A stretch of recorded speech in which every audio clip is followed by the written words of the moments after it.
Welcome everyone for this session. I'm super excited to be presenting the topic today. About me, I'm a product manager working in retail for a while now and dabbling into recommendation systems. So the topic today is on recommendations. John, if you could share the slide deck. In the meantime, I'll share my screen. Okay, sure. I'll be sending the link to the slides in a second. So. Right, let me find the link. There you go. Here's the link. I just shared, and I'll be sharing it with folks on LinkedIn as well. All right. So I believe you should be seeing the presentation deck slide and not my speaker notes, right? That is correct. All right. Wonderful. So let's get started. So, again, welcome everyone for this session. Wonderful to see so many of us attend this live session today. And as a fellow product manager, dabbling in AI ML recommendation systems in retail, I've seen firsthand how they can solve real customer problems and fuel growth. In this session, we will explore the recommendation systems. We will look at different types, and then we will run a hands-on lab setup in Algolia Recommend. So we'll talk about what Algolia is later on. And towards the end, the takeaway for you from this session is you would have a very simple but powerful personalized recommendation system up and running. All right. So what are recommendations?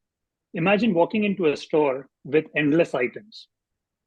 What if there's a friendly assistant who gave you suggestions based on your interests? And that's the magic of recommendation systems. They act like your personal guides, recommending products and content that you will enjoy based on your preferences, your choices, and making your experience most fulfilling. These systems are all around us in a world where consumers are bombarded with choices and can effortlessly switch brands. Standing out by creating unique, personalized experiences is no longer an edge for companies. It is a necessity. And lastly, personalizing recommendations need a product mindset. And that's essentially the essence of this today's session, where I'll provide insights as we go by on why and how this is done. It's about bridging gap between what customers want, the right tech to deliver it, and the business goals which are driving it, which means you're crafting experiences that resonate to your customer on a very personal level. I have posted a link in this slide which says read. You could definitely take a look at it and go deeper on this topic. All right, now let's delve into the different types of recommendation systems. Now, recommendations is not something that was brought in by AI ML. Recommendation systems or recommendations can be achieved even with traditional rule-based systems. But what does machine learning give is this ability to avoid needing to brute force fine-tuned recommendations and handling data at scale. The systems, the AI ML systems, help identify patterns and trends in user data, and which allows you to serve your customers better. Now let's look at the three types of recommendation systems, which essentially use supervised learning. And these topics are already covered by Mahesh, the other Mahesh, essentially, who has been teaching so awesome on this cohort. So he has already covered this, and I've linked or mentioned the community sessions where you can deep dive on each of those. So we'll just skim through those.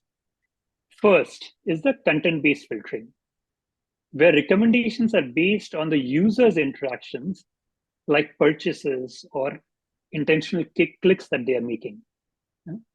So what we are doing here is we're calculating the similarity of items using different attributes in the product, like a product title, description, or if it's a movie recommendation, genre. The main assumption here is that users who express interest in an item is likely to prefer similar items. For example, if I watch a John Wick movie, or like I'm a big fan, then I will enjoy other movies in the sequel. Yeah. Next is the collaborative filtering, where recommendations are based on actions from other people. Yeah. This uses the collaborative power of ratings provided by multiple users. Now, these ratings could be implicit, like a thumbs up, or a share, or a forward, or explicit too. Now, for example, consider two users, Julia and John. They are friends having similar tastes. If the ratings with both of them have specified are very similar, then the underlying algorithm can identify their similarity. And even in collaborative filtering, there are two types. So one is user-based. As I just gave an example of Julia and John, right? The main idea is that people with similar characteristics share similar tastes. And then second is item-based, where a similarity between items is calculated using people's rating. So think about it as like, a movie which is watched more so often by people, it bumps up on the popularity rating. And the third type is the hybrid filtering strategy for recommendations. Here, both content-based and collaborative filtering are often used together, and they complement each other's shortcomings. Yeah? So the content-based filtering, its key shortcoming is over-specialization. Those recommends tend to be similar to other items that the user has seen. Yeah? And on the other hand, with collaborative systems, they cannot be effective for recommending, let's say, new items or new people who don't have built any history. Yeah. So these two approaches of content-based and collaborative are often combined together in the hybrid system. And you know what? In our lab, we will be looking at all three of them. Yeah? So just hang on. All right. Challenges.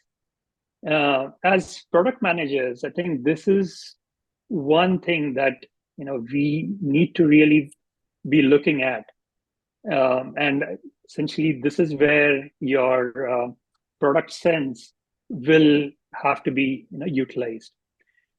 So there are these four main challenges with recommendation systems, at least the AI ML based ones. One is the cold start.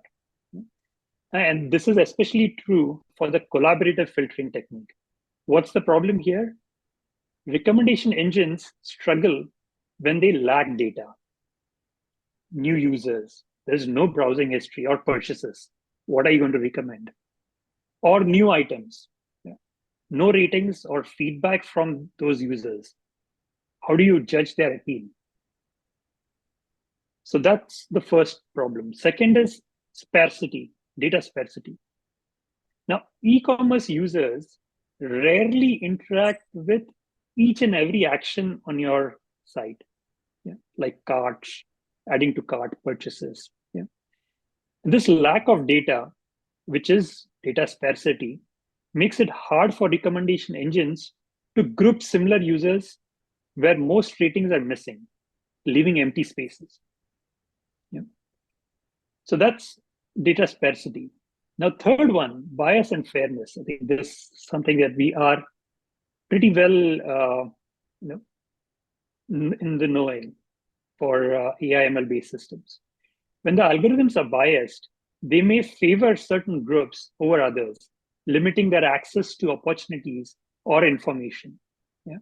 or even underrepresentation. Some groups may not see relevant content if their preferences are not well represented. Yeah. And last is explainability. As I called it, the black box problem. Yeah. Often you don't know why an algorithm recommends something. Now, this is frustrating for the users. Users might not understand why they see certain recommendations. Yeah. Or you as a product builder, it's hard to identify and fix issues if you don't understand how the algorithm is working. So these problems are something to really look at. We will not go into approaches to solving these problems in this session, given the limited time. Instead, I have posted a few links in the last slide of my deck, yeah, that will allow you to deep dive into this. So I'll just pause here to see if there are any questions, comments before moving on. Are we good? Well, let me quickly see if there are any questions popping up. If anybody have any questions, please raise your hand.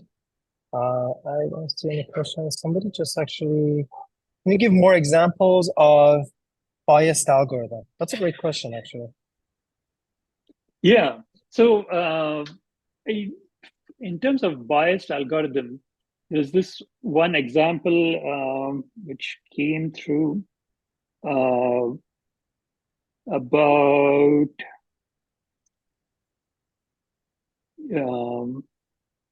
well, I don't have one at the top of my mind. If anyone from the group cohort would want to share, please do so. Okay, anybody wants to share any examples? Okay. All right, cool. So let me just see more questions coming in. One question is like, could algorithms from one country be used for other ethnicity? Do you see any problems with that? Well, no, I don't see any problems with that. But based on my experience, what is most important is understanding your data. And this is something we will talk about in the next slides. But you really need to understand your customers, one, and number two, understand the data which is powering these recommendations. So you kind of like not only slice and dice it for analytics and to understand patterns, but also understand if inherently there are any biases coming up. And this would come up if the data is based on one or generated on one set of users, and then the algorithm is used for a generic audience. So that's definitely something that as PMs you should be looking at. Hey, Mahesh, I had a quick question. I'm sorry, this is Raj again. Yeah, Raj, go ahead. A very 10 seconds question. So most of this, the biased algorithms, you are giving for your store decision makers, or you are giving for the end user decision making, or like a customer? Who is consumer for this? The end consumer for this are users of your website who are logging in and purchasing products. For best example is Amazon, right? As users, you go to Amazon, you look up a product, and when you see a product, you see products so it's more which are collaborative similar to analytics. That. So you're recommending collaborative analytics based on the user patterns. Yeah, so it's both collaborative and content based, is what I would say. Got it. Fair and enough. We'll look at the models. Yeah, but good question. So I can see that there are a couple more questions that are coming up. So let's see. So I think bias or recommendations based on gender or ethnicity. Yes, that's one of those things that has been observed a lot. It really goes back to the data that you've used to train, and sometimes that could cause some very significant issues. And I believe so. We do have a case study on this actually in our cohort. Mahesh probably remembers this, the Microsoft example, right? Where it was basically there was like some bias that caused that particular product to run into issues. So I won't get into detail too much, just because we got a few things. Feel free to say a couple of words there. But then I think let me see one more question. if there's anything that would be relevant. A really interesting point Monica brought up, right? Like I said, potential bias for recommendations based on gender and ethnicity, resulting in impacting your credit risk. That's such an interesting use case that you highlighted. So thanks so much for that. Let me see if anybody has posted anything on LinkedIn real quick as we're kind of waiting. Yes, content-based recommendations, that's true. That is true as well. And that could also cause you to kind of go down a particular path for a user. All right, sounds good. So you can continue from here on. I think at the end, we'll have more time for more questions as well. It would be great to kind of get to the lab section of the session. Got it. Let's do that. Yeah, and I'm sure there would be more questions on the lab that we look at. So, all right. So we talked about these different types of recommendation systems. We looked at the common challenges with using these systems, and as a role of product manager, what you would need to be doing here. Now, despite all of their potential recommendation systems having reached their or rather, despite all their potential, recommendation systems haven't reached their full potential due to various hurdles. And these are common hurdles across different AI ML systems, especially or even in the Gen AI space. Building and maintaining these systems can be expensive and technically demanding. And also it requires specialized skills. Additionally, data privacy concerns might deter some companies, right? Especially with, when we're talking about customer data. But hey, there's good news that there are low-code solutions that are breaking down these barriers. Platforms like Algolia Recommend, which is the topic that we will look at, and the product line will look at, they offer user-friendly tools to implement recommendation. Now, Algolia is a company which is the brains behind search experiences and recommendations on some very popular apps, eBay, Twitch, Airbnb. So this company has been in the market for a while, and is one of the best, low-code solution providers out there. And Amazon Personalize, is another product from Amazon. I didn't, get to check it out a whole lot, but looks very promising. And what we will be doing today is we'll be looking at Algolia's Recommend product offering. This offering provides, ingesting recommendation in users' customer journey at the point of where they meet the user's journey. For example, like homepage. On the homepage, you will have trending items, popular items. Or let's say on the product page, if you're seeing a shoe on Amazon, you would essentially see other products, other related similar shoes, available. Or search results, or even checkout page. Like in the checkout, you may be offered other products which are similar to or go with the product you're buying. Let's say you're buying a shirt, then you might have trousers, belts, and other accessories available. Yeah. Okay, cool. Now the fun stuff. Yeah. So let's dive into looking at Algolia's Recommend product. Yeah. So here's the link. So you can copy. Let me paste the link here and open the link out here. Thank you. I'm going to share the link with the LinkedIn crowd as well, and we can continue. Yeah. So Albertsons is doing that. Essentially, this lab will involve a 3-step process. 1, we'll prepare our data. 2, train the model. And 3, preview the recommendations. Okay, so let's start from here, right?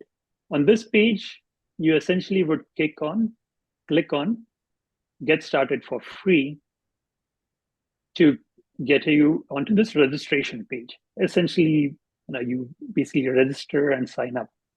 I'll use my GitHub account to log in. And I'll just wait for folks to, complete the registration process. And you should be looking a page something like this. It says, my application, and let's get you started, and requesting you to create your first index. So I'll just pause here, give folks some time, and then we can continue. By the way, one thing, disclaimer, we're not making any money or have any sponsorships or anything from Algolia. Just putting it out there. We're just trying to kind of use the best tools that people find helpful as product managers. We are going to live in a world where all these different no-code tools become kind of part of our daily job, whether it's building an agent on Amazon Bedrocks or a GPT store by OpenAI or something else. But we have to be well aware of all these new tools that are becoming more and more relevant to us. So quick disclaimer, we don't have any sponsorships, we're not making any money or anything. They're not even aware that we're doing this. So. True. Neither do I work at Algolia. So, all right. Okay. So this is very interesting. It just today morning, I believe they changed the interface. We'll still go through it. Anyway, so are we good? Have people been able to log in? Should we move ahead, Bajan? Yeah, go ahead. Continue. And anybody who's like kind of stuck somewhere, I think you can always watch the recording afterwards and kind of take it from there.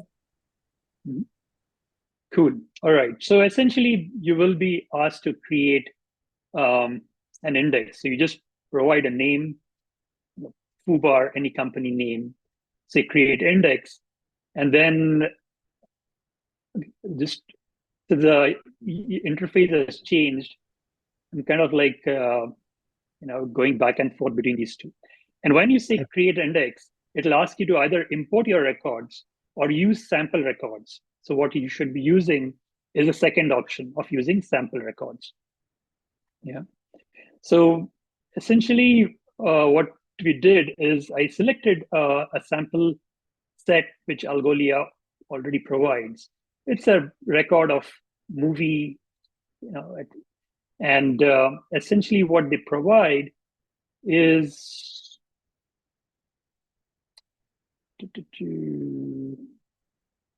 all right. I think you can directly jump on recommendations.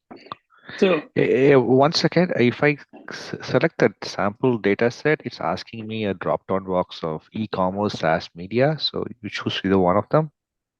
E-commerce/media. Yeah, you could use that one too. Yeah. Or you could use movies. Both of them are good. But you're talking about media because I don't see a movie as an option. Got it. If you see, did you see this particular page? Yeah, I gave a name and I created an index, and then it says import your records. It says upload records or select sample data set. And when I click on the select sample data set, it's a drop-down box. Correct. It's saying again, choose between e-commerce, SaaS, or media. Yeah. So pick the first one, e-commerce. Okay. Yeah. As I said, I think it looks like they have personalized my experience also, because I've been using this for a while now, that the previous screens are not there. But yeah, I think when you choose use data set, it actually gave me the option to choose movie or e-commerce, and I chose movie. So I think they're doing A/B testing, because for some, we are seeing this. For the other, that's a whole new different experience. But nonetheless, I think eventually you should land where you have that, use your sample index. It will have a bunch of records. And then you should be able to see, the top few records from that sample. So, for this movie index, as you can see, there are a bunch of movies here listed. And when you look at attributes, you should be able to look at all of the different product, movie attributes available here. Yeah. So, okay. Sorry, so I have that's, a question. It's asking me it's asking me to actually choose data to display, like which you choose. Like maybe we can have the same. You know, I can send my screenshot. Yeah. So I think what you could be looking at is this is an earlier screen. So as I think Vijay selected, right? So when you selected the e-commerce index, you essentially should see these records showing up. Yeah, I can see that the mobile apps product lines. Okay, good. Yeah. So Valentina, yeah. So check it out. See, do you want to look at do you want to describe what you are seeing right now? It's okay. I just send a screenshot. I think you can move on. I'll Got it. All right, so let's do that. Right. So for few, you should be able to see the e-commerce index of essentially mobile products with their name, brand, description, category, price, popularity. So this is essentially your product catalog, which you're giving to Algolia. Yeah. Now, creating this product catalog is probably one of the most important and most engaging experience as a product manager. This catalog, one most essentially needs to have clean data. So this is one of the key steps in preparing this data is removing redundant items, incomplete products that are irrelevant, or duplicate products. This is very important to ensure that your model is generating accurate recommendations. And as you see here, the Algolia Recommend provides you an ability to look at your content to see what are the different attributes available, what are the different products. Yeah. All right. So from here, we'll be getting to the next step. On the left hand, you should see a button called Recommend. It has the Algolia Recommend logo on it. So clicking that, you get it into the recommend features. So this is where you will train and review the recommendation models. Now there are a bunch of models out here, and then we'll definitely talk about these. We'll deep dive into these. So these models help generate recommendations for different use cases. For example, the first one, the complementary recommendations. This will allow you, this model you can deploy on your checkout page where it could display frequently purchased items together, right? So in Amazon, as as the experience is. So this is essentially the alternate product recommendations model. So this you could display on your product detail page. So let's say if you're showing a sneaker, you could probably recommend other sneakers from different brands, different types. Trending items. This is probably what you would hit on the homepage for any website that you visit. Essentially, what are the most popular items? Or for Netflix, let's say, what are the most popular movies that are being watched? And then something called trending facet value. This is essentially could be used in a category page. Think about it as like you have a category, say sweaters. Yeah. So what are the popular sweaters that are being trending for the season? So what you're going to do next is select the alternate recommend model, and I'll explain you why in a short time. So this model allows you, as I said, helps you to maximize conversions, expose your catalog. So if the user is seeing one product, they can see other products that you have there in the catalog using this model. Yeah? So what we will do here is select our source, data source, which is our index. So I just created a full index. I've already trained this, but essentially you will select your index here. Then come to defining content-based attributes. Now, let me go back and open the one that I already have. So this is how you will see this option of defining key attributes. Now, this is something to definitely look at.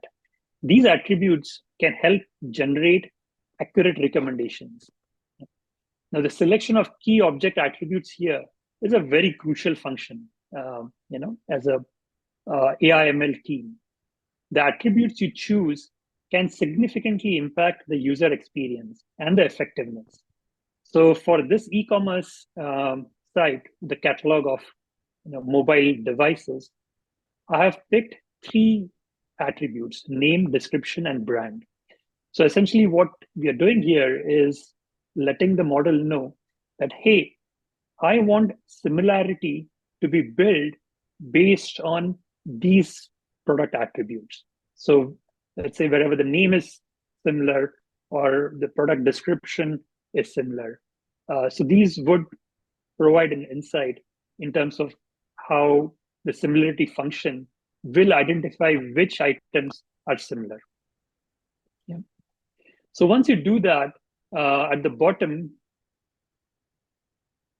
let me go back. You would click on Start Training. Yeah. Everyone here so far? So this will take a few minutes. So what we'll do is, so this is how it will look. So you'll have your model, your source index updated, when it was last updated, and the status should be showing here, in progress essentially. So this model I have kind of put together a while back, so it's already trained.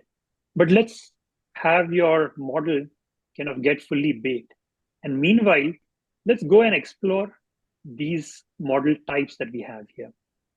Yeah. When you click training, what data are you using to train the model? Your catalog data. Whatever the index that the sample index that you chose at the start after registration is what it is using for training. Doesn't it need more than just product data? Your product catalog, yeah. Right? You need user data, the ratings or purchase data, that kind of stuff, right? Yes, absolutely. That's a great point, Pat. So the reason why I cherry-picked this particular model is this model uses the hybrid scheme of using collaborative and content-based filtering, which means that when collaborative filtering is not there, essentially the data that Wyatt was talking about, right? The purchase history, the conversion history of users. Since we just created this new index, that data is not available with us. So what this model will do is it will fall back on content-based recommendation system to calculate the similarities. So what option you have is essentially at the start, when you created your model, you would import your records in terms of both not only your catalog, but the user interactions. And what Algolia also provides is a way to hook up Algolia to analytics systems like Heap Analytics or Google Analytics, which will continue to provide Algolia the details in terms of user purchases, their activities, which will help build your collaboration model.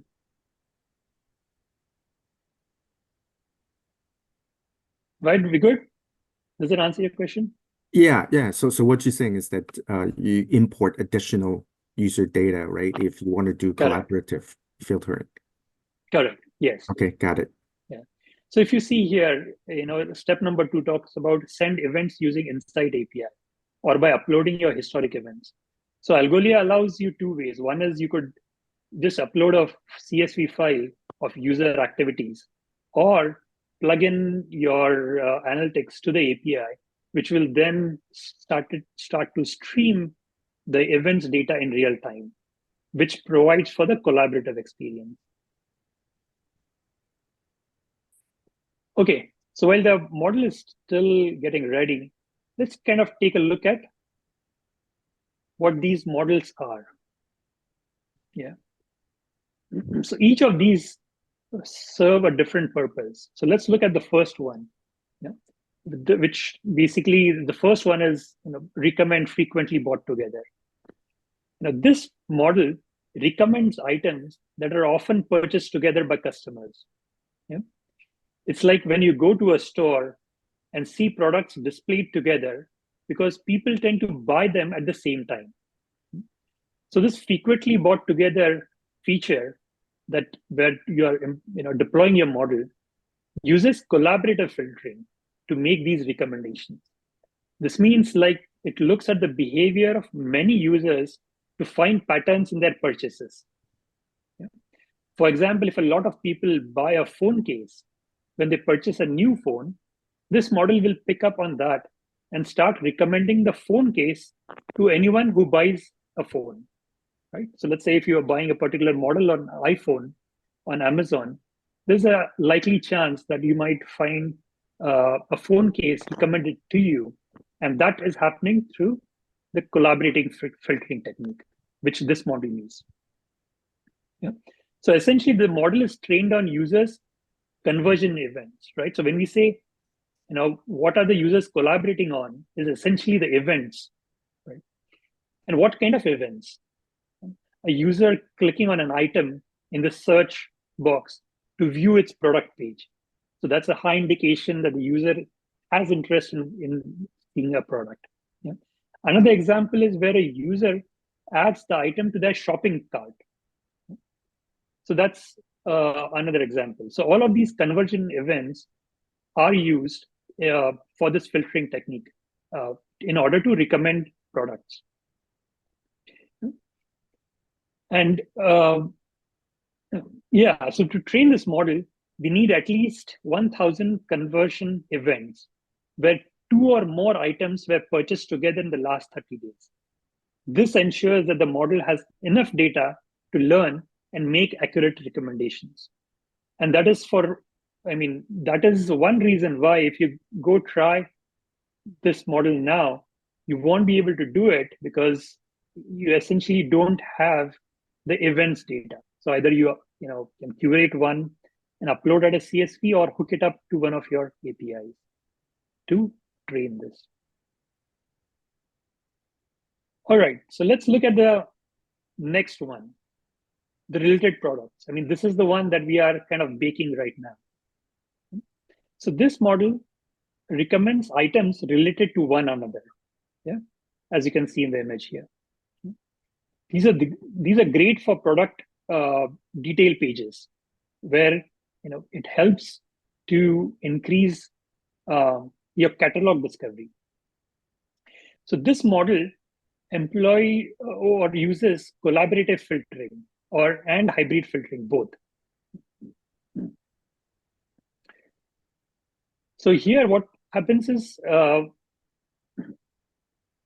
essentially collaborating filtering is used to learn user interactions. It observes patterns in clicks and conversion events and understand what users like. As an example, if a user often clicks on sports shoes, the model learns to recommend similar shoes. Yeah. However, there are situations where we don't have enough user interaction. Yeah. Remember the cold start problem that we talked about? Brand new user coming to your system, there are no interactions. So what this model does is essentially it fallbacks on content-based filtering. And for content-based, what we look at is essentially users' past purchases and recommend items that are similar in nature. Now, for a new user, there won't be any purchases either. So the way problem is solved is there are a curated set of items that are provided to the user, or you get a user experience similar to Netflix. So let's say when you are a brand new user, log in, Netflix will ask you for the genres that you are most interested to watch. And those genres are then used to create content-based filtering of items that you can recommend or are recommended. And over time, essentially, the engine becomes smart to improve the accuracy of your recommendation. And yeah, so this hybrid model for collaboration filtering requires around 10,000 events created in the last 30 days. And this ensures that the model has enough data to learn and make accurate recommendations. And with inference, it right now recommends 30 or makes 30 recommendations per customer. Okay, so we'll spend a very short time here. So trending items essentially this model is a feature that recommends popular items from the product catalog, as well as popular facets also. It uses the collaborative filtering technique and is trained again on users' conversion event. Now, to train this model, you need 500 conversion events in last 30 days. I'm not sure how they came up with this number, but I believe they would have identified the best possible data chunk size to make to have this balance of accurate recommendations and just enough data. All right, so now let's hop back and see our model which was getting trained. Yeah, so now given the number of records are small in this index, you should have the model trained by now. So what you do next is click on view to preview the results here. So this is where you will see the power of Algolia's AI in action. So on the left-hand side, this is the item that you have viewed. And on the right-hand side, these are the products that are related to this item. So these are the items possibly you could show on your web page when a user is browsing for this particular product. So again, highlighting the point about using the right attributes, right? The importance of selecting the right attributes for your specific use case is very important. So we can play around with this. So like an iPhone 7, you have the iPhone selected, you have a bunch of recommendations made. You can look at more options here. And now what you observe is essentially the recommendation score, right? So this is one of the features that Algolia recommendation product line provides, is the recommendation score. This indicates the confidence of the model in its recommendation. And this can be a very useful metric for evaluating the performance of your recommendation system. The high score indicates that the model is confident in its recommendations. And this can lead to improved user engagement and fulfillment. I noticed a flaw in the recommendation. On the first row at the end, it says Sprint. That's not compatible with AT&T, right? It's a locked phone, right? Yeah. Where did you see the Sprint? The first row at the end. Don't scroll up. To your there this one? Yeah. Yes. Now that's a great observation. Now the one reason why this has happened, right, is when we gave the attributes for the model, we just selected the title, the description. If we had also given the brand or the carrier, the carrier, yeah, it would have dropped the recommendation for this guy. Yeah, but great point. I mean, I'm glad you brought that up. So hence the need, you can go and essentially edit, and let's say if we do have an action of carrier popularity price. Okay, don't have an option here, but yeah, if we had defined carrier, then that should have taken care in terms of dropping the model accuracy for that product. Yeah. So yeah, so do play around with this. Essentially, you can go around clicking on a product. It provides you recommendations, and there is this info section towards the end where it says that all the 400 items which are there in the catalog have recommendations. So at least they have one or more recommendations. And the products that are shown as recommendation has 100% coverage. Yeah? So this may or may not be true for, let's say, products which are very niche, let's say a Nokia phone, essentially, right? Probably out of out of market. So you may not essentially see a lot of recommendations for that. Hey, Mahesh, quick question. Mm-hmm. How are the attributes derived? Is it based on the data that we upload? Is it derived automatically by AI? No, it is based on the data that we have uploaded. So if you remember when you created the index, that index has a bunch of attributes which are index defined. And these are the attributes that are used for doing the recommendation. Hey, Mahesh, I have a follow-up question. Sorry, go ahead if you haven't finished. Yeah. So this is the existing data store that we are using, right? Let's say if I have my own data, if I have my own CSV files that I upload, then based on the data, it will look for the relevant attributes or features, right? And all that you can select here. Well, for this particular model that we selected, it specifically asks you to select attributes. Because, in terms of the problem statement that you're saying that, oh, okay, why doesn't it just look at the attributes, identify the patterns, identify which of them will make sense, and then, use those ones to recommend.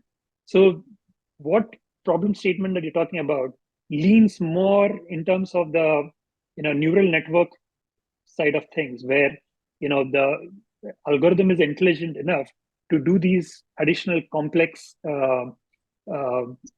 assessments. But here you're using machine learning with a very simple paradigm that let me provide the attributes that I want to be used for recommending. If you remember Mahesh's first session on content-based filtering, what happens, if you remember, that in this technique, the catalog data is used, and for the attributes that you select, there is something that is because embedding that happens where it takes those words, essentially converts in machine talk, and then for those it tries to find similarities, right? And then based on the similarities, it figures out which items are similar. So that here in this case is happening based on which on these attributes that you are selecting. So Mahesh, to add to that question, just to clarify, I'm very new to this, just a rudimentary question. So first we pick the database, we can pick a sample database. And then after that, after it's loaded, we can define the index by selecting the attributes, and then we generate the index. Is that correct? No, not in those orders. So the index is already there, it's generated. Okay. Now, you either upload the index or use one of the sample ones. So is the database is the index or no? Yes. I think we are collecting the cluster of data. Once you collect the cluster of data, the index from this product creates a natural key. Oh, okay. That natural key will give the strategy is a non-cluster index or the cluster index ordered by class or whatever it is. Based on that, you are uploading your data. Behind the scenes, the algorithms have captured the patterns it is giving your predictive analysis. Huh. Yeah, thank you, Raj. All right, I have so a question, sorry, on this. My question Go is ahead. that since we chose 3 different attributes, there could be actually, in real world scenario, there could be a lot more attributes in your e-commerce site. How do you make sure that which attribute is more important? I mean, who is doing this job? I mean, in this case, we defined it, but in a real, I'm asking for a real world, like when you are working on your products, how do you design? Do you choose a certain model for that purpose? And can that be influenced by the selection of the model? So how do we decide what's the most important attribute from a relevancy point of view? Great question. Yeah. So my understanding of that is essentially it's your AI ML team. Essentially, you as a product manager working with your data engineers, you would have to kind of do so what we call first feature engineering, where you normalize the data that you have across the organization. And once it's normalized, you look at the potential of each attribute to see what is the potency it has to create recommendations. That's number one. So it's to a greater extent, I wouldn't say it's a trial and error, but it's more about the product discovery that you do as part of using and implementing the recommendation models. Number one. Number two is in terms of the attributes, you definitely want to keep them as minimal as possible. So if you see, Algolia limits you to only 3 attributes. And the reason being, more attributes you have, the complicated the model is going to be to run for data storage and also for inferences.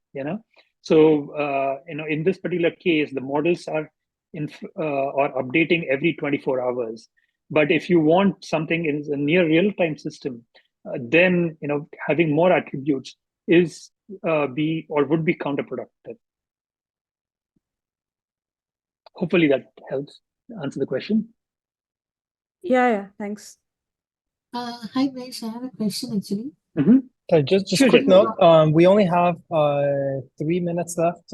Happy to stay a little bit longer if needed, but hopefully this would be the last question so that Mahesh can continue. Go ahead, Chitali, and Mahesh, go ahead and continue. Thank you. So I think we are towards the end. This is the last. Okay, sure. Go ahead. Okay. Yeah, as you were mentioning about the embeddings, right? So the question is, for the B2B recommendations with collaborative filtering, what happens is the customers are not ready to share their data, right? But they wanted to get the insights. So in case you have a cloud-based single tenant customer in one, and the other customers wanted to know the insights out of the data. So in that case, how the B2B space takes care of this? Is it the embedding? Something like that? I wouldn't say embedding. So essentially what you're looking at is conversion events of one customer using those for other, or even for the same customer. So the way I would see it is it would be a very similar problem to how you get analytics from platforms like Google Analytics or Heap. So essentially the data is available, but all of the PII information, like the personal information, is masked out. So you would have something called the user ID for a session, but you wouldn't know what that user is. But you will have all of the different conversion events that the user has done.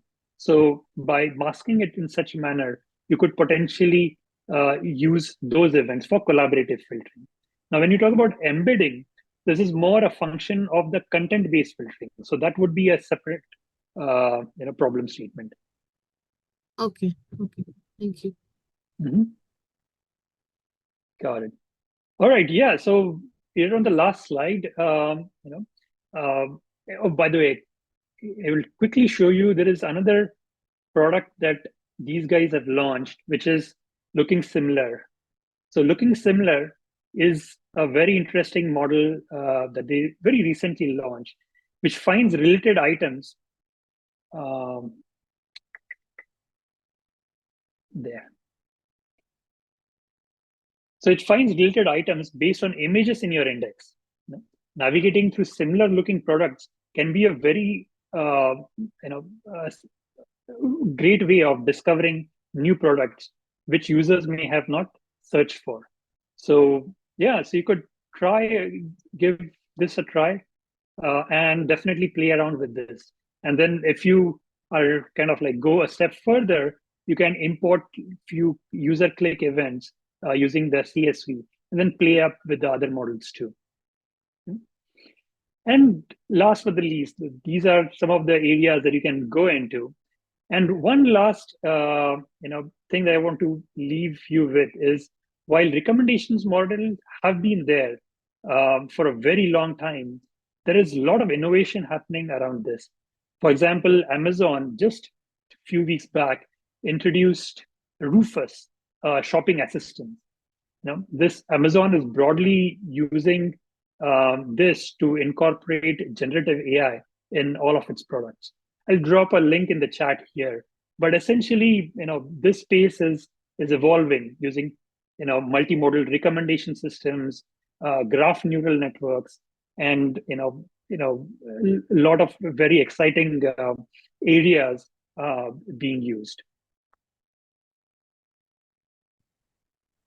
Thank you so much. This was great. Go ahead. Sorry to interrupt you. I thought it was finished. Go ahead. I'm good. I think this kind of like concludes what I wanted to talk about. I see we are a minute over. So yeah, definitely. Over to you, Bijan. Awesome. Thank you so much, Mahesh. And I think the link that you shared about the Amazon Rufus, what I'm going to do is also share that on LinkedIn. So link to Amazon Rufus. Okay, perfect. Great. I think this was a really awesome session. And we can see how, as product managers, we have all these new tools available to us, and understanding the data, what it takes to really produce meaningful recommendations. That's really amazing. Thank you so much. I thought this was a really great session. So the link to the deck, yes, somebody provided it. I've also shared it earlier. So feel free to scroll up or get it on LinkedIn. We'll also have a recording of it available to anybody who follows us on YouTube. LinkedIn will also have this.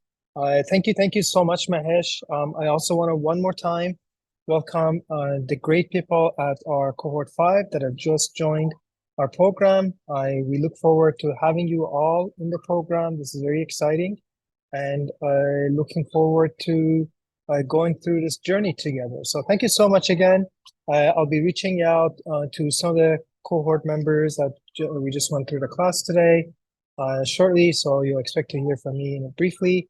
And looking forward to getting to know you all. And again, hi to everybody and bye to everybody from outside the cohort community and the alumni. Thank you so much again, and have a good day. Bye. Thanks, Mahesh.